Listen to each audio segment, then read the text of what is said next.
Hi everybody, I hope you are doing well. Today we will talk about how to fix or how to solve the problem of resolution on the application of Microsoft Teams. We click on settings. Here you will go to apps, default apps, app settings. In this page you will search about Microsoft Teams and you will click. Then we go to first stop and you will click OK. Here you will enter to storage. Then we click on clear cache.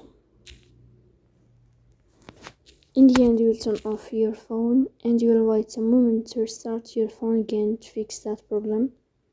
So please don't forget to support